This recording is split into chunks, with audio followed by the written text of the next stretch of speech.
Estamos na região de Araçatuba, local com oferta abundante de energia elétrica para as atividades empresariais. Ótima infraestrutura de transportes de carga com caráter multimodal, porto fluvial, ramal ferroviário, aeroporto regional e rodovias. A região administrativa de Araçatuba, localizada a oeste do estado de São Paulo, tem 43 municípios, com 673 mil habitantes.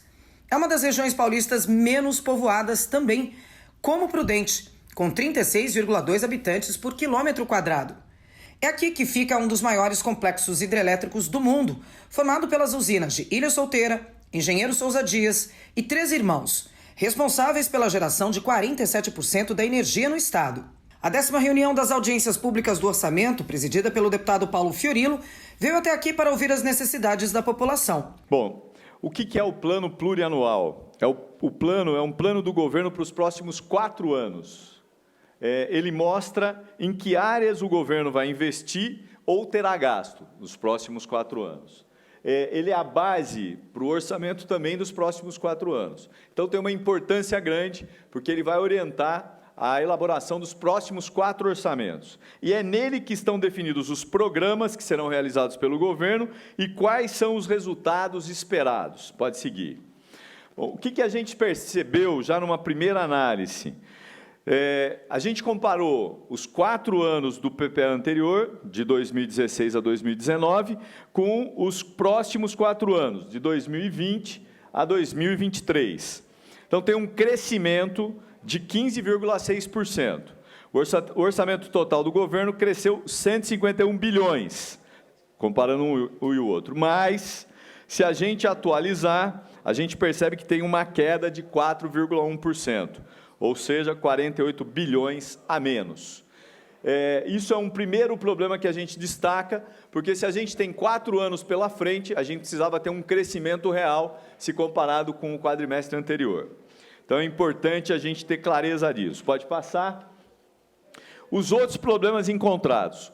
O governo retirou o quadro de investimentos regionalizados, ou seja, se a gente quiser discutir o que está destinado para a região de Araçatuba, se aprovar do jeito que está, a gente não vai conseguir. Então, nós vamos tentar mudar essa lógica lá na Assembleia, para que facilite também o acompanhamento regional. O governo projetou um pequeno crescimento para os próximos orçamentos, que é a referência que eu fiz. E o objetivo estratégico, São Paulo sem pobreza e com menor desigualdade social, também foi retirado do substitutivo, e não colocou nada em troca. Por que a gente fala disso?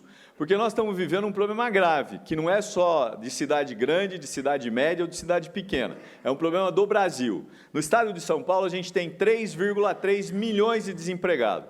Segundo dados da Secretaria de Desenvolvimento Econômico, esse número chega a 10 milhões se a gente considerar subemprego, gente que parou de procurar. E é um problema que atinge as famílias. Quando você tem um desempregado, quando você está desempregada, você tem problema para pagar suas contas, pagar o aluguel, começa a girar no negativo e as pessoas começam a ter problemas. Aí, vamos seguir o que eu disse a vocês, eu queria fazer a comparação do orçamento de 2018 com 2019, considerando o mês de agosto. Como é que foi a execução orçamentária de 2018 e como é que está sendo a de 2019? Então, vamos lá. Receita total, a gente teve uma queda de 0,9%, se comparado agosto com agosto. Receitas correntes, uma queda de 2,1%. Receita corrente são compostas por receita tributárias, receita de contribuições, receita patrimonial e transferências correntes. Esse aqui é o grande problema do orçamento atual. E aí, se a gente comparar a receita tributária, que são os impostos, ICMS, IPVA, a gente vai ver que teve um crescimento, 5,9%, a terceira coluna. Se a gente olhar os impostos, a gente vai ver que cresceu 5,9%. E o principal imposto do Estado é o ICMS. Ele cresceu 3,1%, atualizado pelo IPCA. Bom, isso significa que o Estado de São Paulo não vive um problema grave como vive o orçamento do Brasil. Por que eu estou falando isso? A gente teve uma audiência com o secretário Meirelles, quarta-feira, e ele apresentou, no primeiro quadrimestre, dados que estão muito próximos, ou melhor, ainda num quadro pior do que a gente tem em agosto. Portanto, a situação de recursos do Estado, de recursos próprios, tem um crescimento. Próximo. Em 2019 até agora, o governo recebeu receitas de mais de 165 bilhões, valor próximo a 2018. Os tributos, impostos, o governo arrecadou mais de 120 bilhões, que é aquele crescimento que eu disse de 5,9. Assim, no final de agosto de 2019, o governo tinha em caixa 34 bilhões de reais. 34 bi, sendo 26 bilhões em liquidez imediata. Esses dados são os dados do sistema de acompanhamento do orçamento que os deputados têm à disposição. Próximo quadro.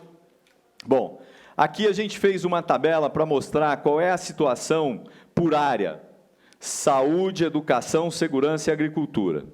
Se a gente observar e comparar 2018 a 2019, saúde teve uma redução de 2,4%, educação um crescimento de 1,2%, segurança um crescimento de 0,8% e agricultura uma redução de 30,1%. Isso nas despesas, aquilo que o Estado coloca à disposição para despesa.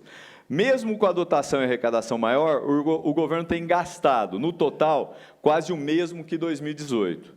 Então, a gente percebe que houve um crescimento, mas há um gasto parecido com 2018. Gastou menos na saúde, 2,4%, que eu já falei, assim por diante.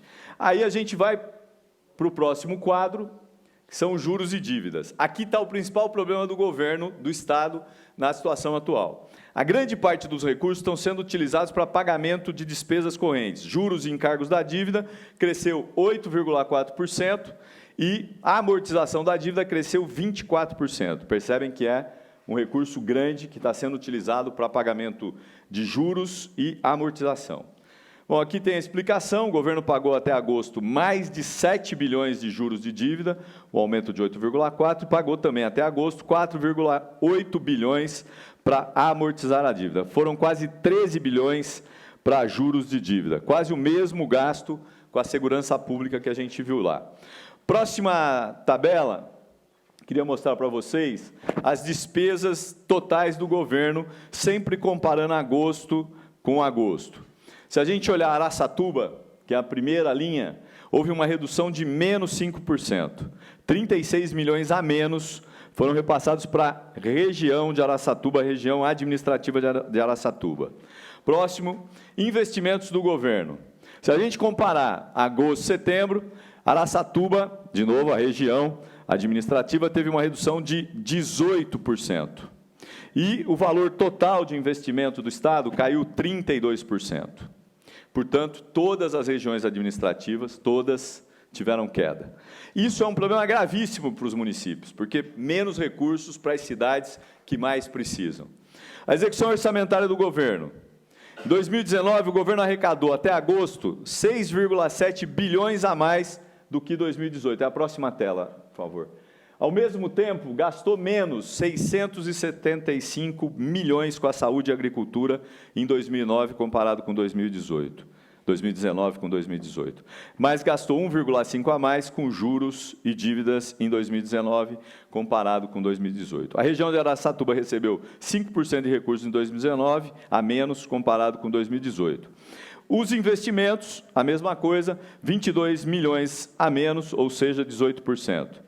Assim, conseguimos ver quais são as prioridades do governo, voltados muito mais para a questão dos juros das dívidas. Agora a gente vai para as despesas totais do governo na região de Araçatuba. Eu não vou detalhar, mas aqui a gente tem todas as cidades, todas, o que, comparando agosto com agosto, e algumas tiveram crescimento. Andradina, por exemplo, teve crescimento, Auriflama, Barbosa. Mas vamos para as cidades que estão aqui, ó. Buritama teve menos 18%. Agosto de 2018, 37,1%. Agosto de 2019, 30,5%. Araçatuba é o terceiro, ó. teve uma redução de 11%. Isso das despesas totais. Depois, se vocês quiserem, eu deixo, vocês vão poder olhar todas as cidades da macro aqui até Valparaíso. Bom, despesas totais do governo, próximo slide, essa é a continuidade, né, das outras cidades. Bom, se comparar agosto com agosto, as despesas totais do governo dos municípios, dos 43 municípios da região administrativa de Araçatuba, 34 receberam menos recursos em 2019, comparado com 2018. Foram 36,3 milhões a menos com despesas para a região, a queda de 5%. Agora vamos para o outro quadro, que é um quadro importante, que são os investimentos, os recursos que o Estado tem para investir nas regiões. Aqui a gente tem Araçatuba, é a terceira da linha, menos 71%. Até agosto do ano passado, 12 milhões, até agosto passado, de agosto agora, 3,4. Buritama, vamos achar Buritama, 39.974, 28.134, 17% a menos. Bento de Abreu, que eu não tinha falado, Bento de Abreu, 310 o ano passado, 0 esse ano. Bom, aqui tem todas as cidades, se vocês depois quiserem a gente pode disponibilizar. Como eu disse aqui, tem cidades que tiveram um crescimento de investimento, mas a maioria não teve, é só olhar o próximo quadro. Pode passar? 43 municípios da região administrativa de Araçatuba, 34 receberam menos recursos, se a gente comparar. Foram 22,6 milhões a menos, o que representa 18% dos recursos. Último slide, e eu termino. O governo diminuiu investimentos em todas as regiões do Estado, sendo que a região de Araçatuba recebeu 36 milhões a menos das despesas totais. Desses 36 milhões, o governo deixou de gastar na região de Araçatuba, 22 milhões foram de investimentos. Menos dinheiro para a saúde, para hospitais, pós-saúde, estradas, creches. Na realidade, o governo irá gastar menos nos próximos anos, comparado com os últimos 4. O governo não mostrou os investimentos por região. Então, o que será que eles estão planejando para a região de Araçatuba? A gente ainda não sabe e espero que a gente possa debater na Assembleia e descobrir antes de aprovar o PPA. Logo nas primeiras 2 falas, a necessidade de melhorias no IANSP vieram à tona. Eu sou presidente da Comissão Consultiva Mista do IANSP e é em nome do IANSP que eu estou me pronunciando essa noite. As sugestões seriam em diversos setores, principalmente na educação, da qual eu faço parte. Mas vou me ater a falar sobre a saúde do servidor, que é o que nos compete falar sobre o IANSP. Bom, nós sugerimos a destinação de recursos orçamentários que garantam um investimento público estadual no IANSP, no mínimo, no mesmo valor destinado pelo funcionalismo público estadual à instituição. Nós, servidores públicos, contribuímos compulsoriamente e religiosamente com 2% dos nossos salários, usando ou não a instituição.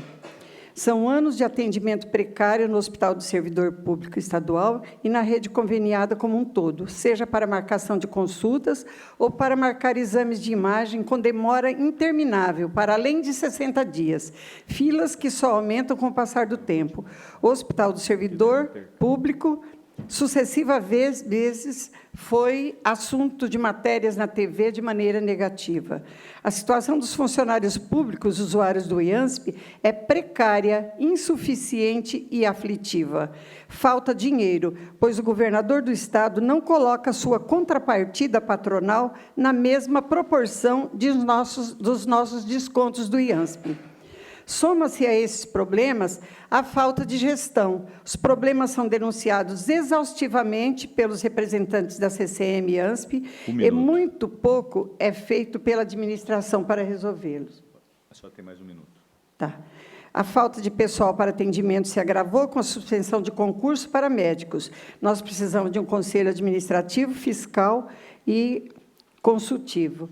São 8.798 vidas em Araçatuba sem atendimento hospitalar e um serviço precário e insuficiente de clínicas e laboratórios.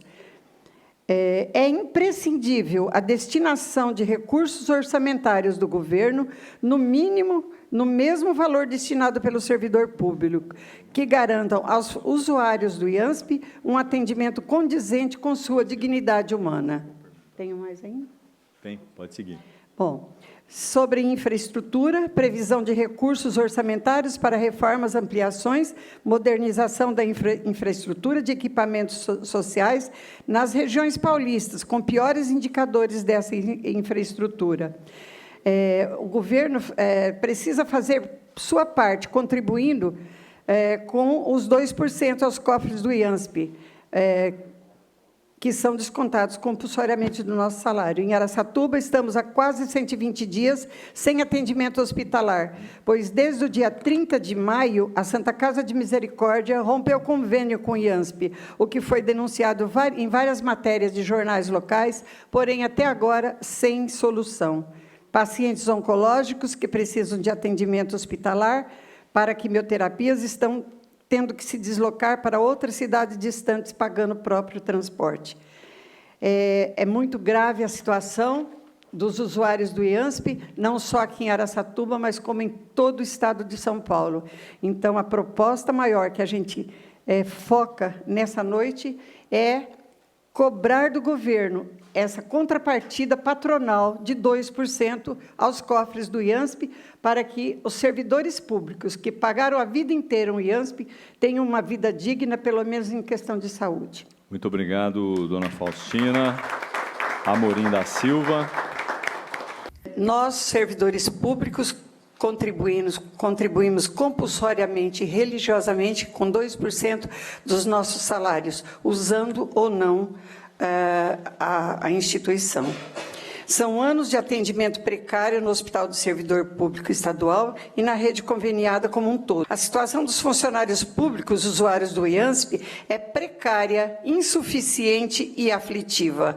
Falta dinheiro, pois o governador do Estado não coloca sua contrapartida patronal na mesma proporção dos nossos descontos do IANSP. Estradas rurais para escoamento da produção também apareceu na demanda da presidente da Câmara de Araçatuba. Eu inicio dizendo que é muito triste, né? A gente vê a nossa região com dados tão ruins. E aí eu já faço aqui um apelo para que a presença desta região no orçamento de 2020 seja bem mais significativa. Acho até, e eu vejo muito isso na figura do Dilador, o prefeito de Araçatuba, a preocupação com a região, a partir da cidade-sede, que é Araçatuba, e, com certeza, esses dados nós vamos passar para ele. Gostaria até de aceitar a sua oferta e deixar aqui, viu, deputado, todo aquele material para que a gente possa incluir essa discussão nos debates. Quero cumprimentar o pessoal que veio, e faço isso em nome da Faustina, e dizer que esta demanda que ela traz é séria, complicada, e esta casa criou uma comissão de vereadores para analisar e acompanhar essa situação dramática dos funcionários públicos estaduais, que, como disse a Faustina, eles contribuem regularmente e não têm regularmente o serviço. Muito longe disso. Então, eu tenho a impressão que a comissão já deve estar concluindo os trabalhos que eles estão realizando, e já sabemos que eles estiveram em São Paulo e a gente espera resultados melhores. Mas, independente disso, eu penso que a demanda que ela trouxe já deve ser inserida no rol daquelas que esta audiência deve se dispor. Queria dizer, finalmente, que eu acompanho essa audiência há muitos anos. Hoje, fazendo a revisão dos pedidos que a gente sempre apresentou, e eu vou deixar aqui, deputado, uma cópia também de um ofício, e depois nós vamos lançar toda essa relação de pedidos no site, dizer que, felizmente, alguns desses pedidos que a gente já vinha apresentando, eles se resolveram, como, por exemplo, o AME cirúrgico, que foi uma conquista muito grande para a nossa região e muito boa, que também vem aí acudir um problema muito grave. E eu clamo aqui, como sempre tenho feito, para que o governo do Estado olhe melhor a área rural.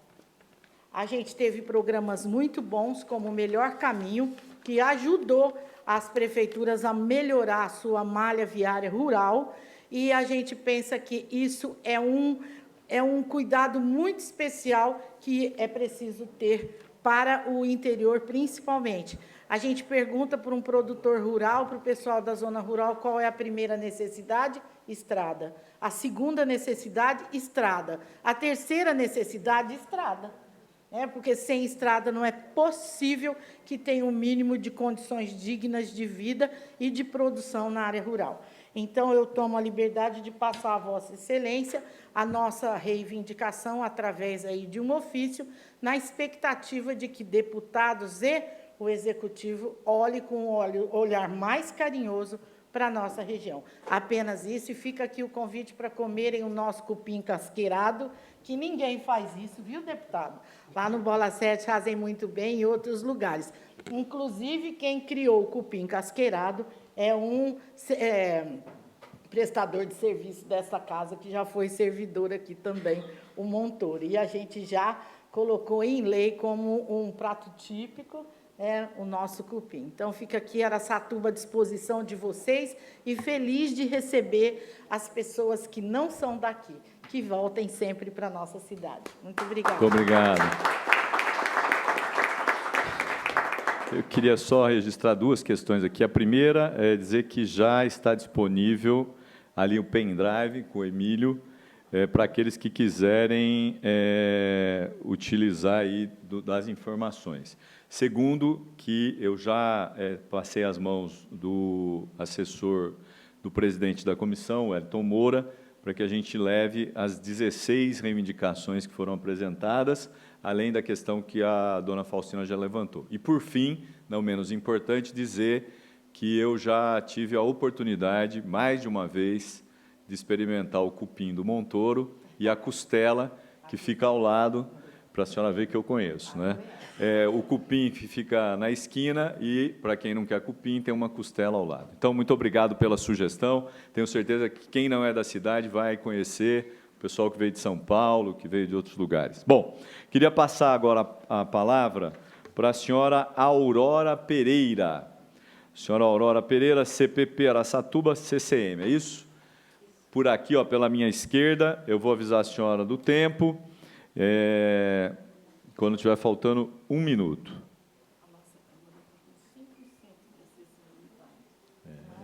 Mas é que só tem desse lado. É que resolveram pôr ali por causa da TV. Boa noite para todos, boa noite à mesa. Vou ser bem sucinta, porque o tempo é pouco. Eu sou a Aurora, juntamente com a Faustina, faço parte da CCM. Todas as quintas-feiras nós estamos em São Paulo para reivindicar coisas para o IANSP, para a nossa região, para todo servidor. Bom, eu venho aqui solicitar que tenha mais hospitais para a nossa região, para que não fique sufocado só a Santa Casa, certo? Eu quero solicitar mais verbas para a nossa região, tanto para os laboratórios, como para as clínicas, quanto para os médicos, para que eles atendam melhor os usuários, certo? Quero que melhore a tabela dos médicos, quero a melhoria do atendimento dos laboratórios para os procedimentos e que não tenha tanta demora, porque vai lá, faz a consulta e demora 1 ano, 6 meses para poder fazer os procedimentos. Não está certo isso. Depois que o cara morreu, aí não adianta, né?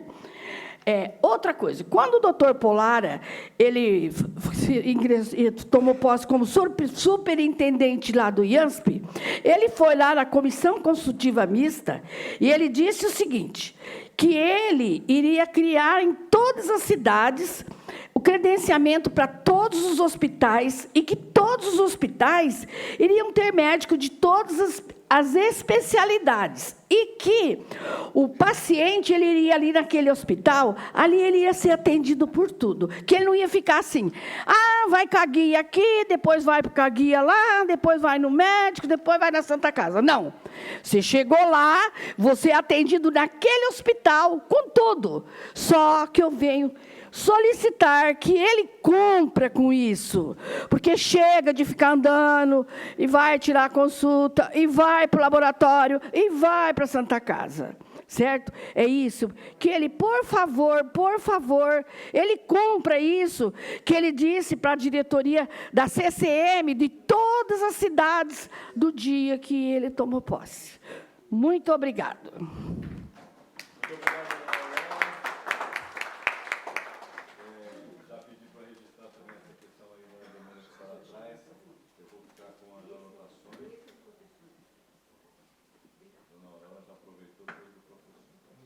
Bom, agora, muito obrigado, dona Aurora. Eu vou já passar para registrar. Se o pessoal tiver dificuldade, já fala com a senhora, porque está manuscrito, talvez a gente tenha mais dificuldade. Bom, queria então agora passar a palavra ao vereador Carlos Alberto dos Santos, vereador de Buritama. Carlos Alberto, pode usar aquele lá, melhor, porque está na transmissão ao vivo ali. Você usa lá. Muito obrigado. Eu vou te avisar quando estiver faltando 1 minuto. Muito boa noite, deputado. Boa noite, Tiesa, meus colegas vereadores, ao Paulo, que também compõe a pasta aqui no município de Araçatuba, aos assessores dos demais deputados que estão aqui e a todos que se faz presente. Vereador de Buritama, uma cidade também que nós já vimos aí nos gráficos com enormes dificuldades, principalmente na área da saúde, e eu venho aqui trazer também as nossas angústias, as nossas dificuldades. Eu conversava ali com o meu amigo João, que também é vereador em Buritama, e nós apontamos aqui 3 questões que a gente não poderia deixar de relatar aqui e aproveitar essa oportunidade. Primeiro, há questões com as filas com especialistas na área de saúde. A cidade de Buritama, muito embora ela é obrigada a gastar 15%, nós gastamos 28% com a área da saúde, mas ainda há uma carência muito grande. E nós vimos aqui nos gráficos o governo do Estado ainda penalizando mais os nossos municípios, principalmente os municípios pequenos. Então, é uma questão que a gente aproveita para chamar a atenção, e aproveita aqui o deputado que está aqui, muito comprometido com essa causa, e que a gente possa corrigir essas distorções. Também nós tivemos bastante dificuldade durante esse ano. Eu não sei se isso foi apenas de Buritama, nós tivemos bastante dificuldade com os remédios de alto custo, deputado. O remédio de alto custo em Buritama nós tivemos, eu não sei se já foi sanado o problema, é um problema muito sério nesse sentido, e que nós, vereadores, tivemos muitas reclamações nesse sentido, e que a gente sabe que é um problema sério, porque a grande maioria que não tem o poder aquisitivo, principalmente o remédio de alto custo, ele fica à mercê do Estado. E ficando à mercê do Estado com um orçamento já bastante acanhado, não precisa nem dizer que a dificuldade vai aumentar. Então, a gente chama a atenção para essa questão também. E, por final, a vereadora Tiesa relatou aqui, eu também concordo, eu sou da área rural do município de Buritama, e eu recordo que nós tínhamos, há um tempo atrás, Tiesa, nós tínhamos um programa que eu julgo bastante importante para os municípios, principalmente Buritama, que é composta por pequenas propriedades, que era o Programa Estadual de Microbacias, e que eu, em contato, que eu também milito na área rural, e sei o quanto foi importante esse programa, principalmente para os pequenos produtores. E queria deixar registrado aqui a atenção para essa situação também, que eu tenho certeza que não só Buritama, os municípios pequenos vão agradecer nesse sentido. Eu agradeço a oportunidade me concedida nesse momento, e eu tenho certeza e parabenizo a iniciativa do deputado Paulo Fiorillo, que, relato aqui, há pouco mais de uma semana nos atendeu muito bem no gabinete dele em São Paulo, é uma pessoa digna e que nós sabemos que podemos contar com ele em quaisquer situações que sejam. Muito obrigado, deputado. Obrigado, vereador Carlos Alberto. Agradecer suas palavras. O vereador de Buritama reclamou do fechamento de usinas e no aumento do desemprego na região. Eu vou reportar aqui não especificamente a minha cidade, mas as cidades menores de 20 mil habitantes. Que imagino que todas elas são a maior gerador de emprego é a prefeitura. E a nossa região foi tomada pela cana, pelas usinas, E aí, muitas delas quebraram, e muitos ônibus trabalhadores estavam postados lá, foram demitidos, e as cidades quebraram praticamente. Um caso desses específico é a Brejo Alegre, que lá tinha uma usina enorme com 700 funcionários, e lá todos foram demitidos. Então, eu queria, assim, ver que se o governo do Estado pudesse criar, a região, desde quando eu me conheço por gente, eu ouvi falar que a nossa região é a região a segunda região mais pobre do Estado de São Paulo. E aqui a geração de emprego, criar alguma coisa para a geração de emprego, ou cursos profissionalizantes para essas pequenas cidades, para ver se as pessoas conhecem alguma coisa para poder fazer alguma coisa nas suas cidades. E outra coisa também, que eu trabalhava na área social, e o programa de transferência de renda do governo do Estado, tem o Renda Cidadã e o Ação Jovem. O Ação Jovem, praticamente, eu saí no começo desse ano, praticamente parece que está sendo extinto, porque eles não mandam mais isso. E o valor de R$ 80,00 por família ou por jovem, Paulo, é um valor que, desde quando surgiu o programa, o valor é o mesmo, não aumentou 1 centavo, né, nada.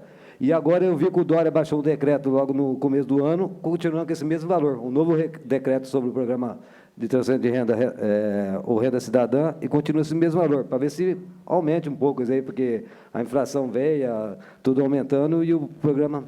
Então, esse pessoal que está dentro desse programa, de poder fazer um curso profissionalizante também, para poder gerar uma renda mais para a família e tentar gerar emprego nessas cidades, porque os pequenos municípios sofrem demais.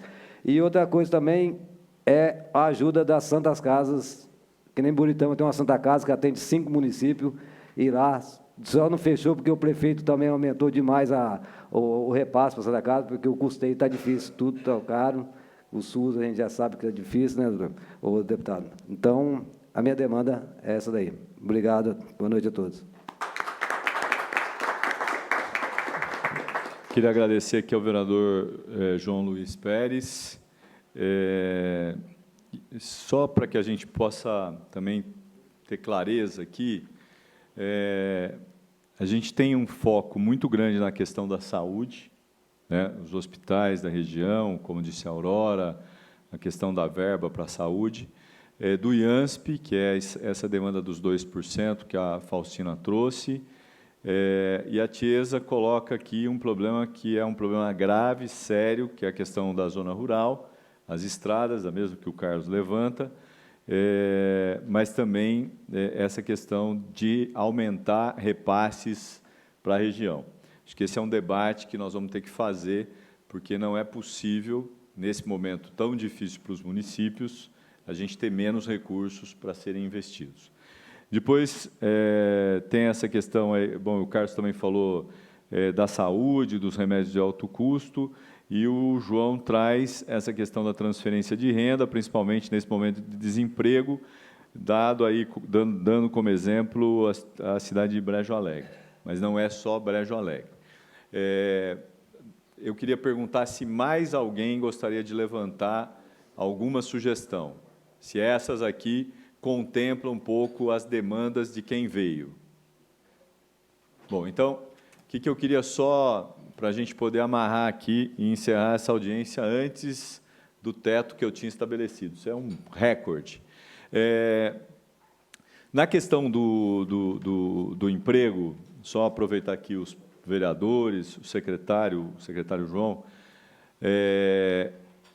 a Secretaria de Desenvolvimento Econômico apresentou uma proposta de 11 polos de desenvolvimento econômico. Araçatuba está nesse polo, tem outras cidades, Birigui está num dos polos, e assim por diante. A meta da secretária, da Patrícia Ellen, é gerar 1 milhão de empregos. Não necessariamente emprego em carteira assinada, mas empregos que possam gerar renda. A expectativa nos próximos 3 anos e meio. E eu acho que há uma oportunidade grande, Joãozinho, nesse aspecto, para a gente tentar também apresentar à secretária essas preocupações. Por exemplo, transferência de renda. Não dá para não ter algum tipo de reajuste. Qualificação de mão de obra, no caso do pessoal que perdeu o emprego nas usinas, né? Terceiro, a questão de como é que você incentiva, principalmente as regiões que mais precisam. O Vale do Ribeira, em especial o Alto Vale, é onde você tem os maiores problemas, tanto de infraestrutura viária como de renda. Depois, aqui, eu não sei se é a segunda região, não tenho esses dados atualizados, mas a gente tem que verificar. E aí tentar ver como é que é possível, nesse diálogo, no orçamento, mas também com o governo, através da Secretaria de Desenvolvimento Econômico, pautar esse debate. Eu queria deixar aqui alguns convites, para quem puder, em especial aos vereadores, secretários. Um deles é o seguinte: no dia 8 de outubro, às 19 horas, lá na Alesp, a gente vai ter um evento com o consulado da China. Todo mundo sabe que a China é um dos países que mais tem interesse no investimento no Brasil. Aqui existe uma perspectiva de dialogar depois com esses investimentos. Então, se alguém estiver interessado, se o prefeito estiver interessado, está feito o convite. Segundo o convite, no dia 21, a gente vai ter uma reunião com a secretária Patrícia Ellen, que discute os polos de desenvolvimento econômico. Então, queria deixar o convite, vai ser às 16h, também lá na Alesp. Se vocês puderem participar, os vereadores com as demandas de desenvolvimento econômico, né, os vereadores e vereadoras, prefeito, nessa pauta com a Patrícia. E na outra, com a China, a ideia é ter uma aproximação e ver qual é o interesse, se há interesse, né, por parte de empresários para instalação de equipamentos, investimento e assim por diante. Da China, às 19 horas, a gente vai ter a presença de um professor da Unicamp, da Unesp, da consuleza chinesa e de um ex-prefeito do Vale do Paraíba, que conseguiu levar 2 empresas chinesas que já estão instaladas e funcionando. Portanto, são experiências exitosas e que podem ser ampliadas, dependendo, é óbvio, do interesse do país, da China. Mas a gente não está fazendo só com a China. Teve uma conversa já com a Itália e a gente vai fazer mais conversas. Está marcado com a Suécia, a gente quer discutir com a Alemanha, queremos discutir com o Japão, com países que podem também ajudar. Porque, nesse momento de dificuldade, quanto mais gente puder ajudar, mais chances a gente tem de tentar minimizar os efeitos do desemprego e desse momento de crise que a gente vive. Perfeito. Alguma pergunta, alguma dúvida? Deputado, eu queria só Tiesa, uma pequena vereadora. intervenção. Eu imaginava que mais pessoas pudessem vir aqui. Eu até comentei com Vossa Excelência que, de todos os que eu acompanhei, esse é o que tem menos pessoas presentes, né? Eu não sei se é por conta do horário, do dia, mas eu gostaria que fosse consignado aí, na ata deste trabalho, mais 2 pleitos. A questão da universidade na nossa região. Nós temos o Unesp aqui, que precisa também do olhar do governo do Estado. Inclusive, nós temos o CAOE aqui, o CAOE, que é o Centro de Atendimento Odontológico a Pacientes Especiais. É um trabalho inédito, espetacular, que atende o Brasil inteiro e pessoas fora do Brasil, que nós estamos passando bastante dificuldade, inclusive com outros cursos da Unesp, e a questão de infraestrutura. A região tem se mostrado, tem acenado para a questão do desenvolvimento do turismo. E a infraestrutura tem muita importância, não apenas para o turismo, mas para outras áreas do desenvolvimento econômico. Então, investimentos aí em galeria, em acertar a pavimentação, em sinalização aérea de solo de trânsito, de rua, isso aí é muito importante. Então, eu fico aqui mais essa demanda, que eu tenho certeza que não é só nossa, aqui de Araçatuba, porque tem vários municípios que também têm grande expectativa com relação ao turismo como uma saída para a nossa crise econômica e de desemprego. Ao final, Fiorilo ainda comentou sobre a possibilidade do orçamento das audiências públicas virar impositivo e ainda falou da redução de investimentos na região. Infelizmente, se compararmos o orçamento de agosto do ano passado com agosto desse ano na execução, a gente vai ver que há uma redução de investimentos aqui na região de Araçatuba, como em todas as outras regiões do Estado. do Estado. Então, é preciso ter atenção redobrada. E, apesar de ter sido uma audiência curta, ela foi muito objetiva.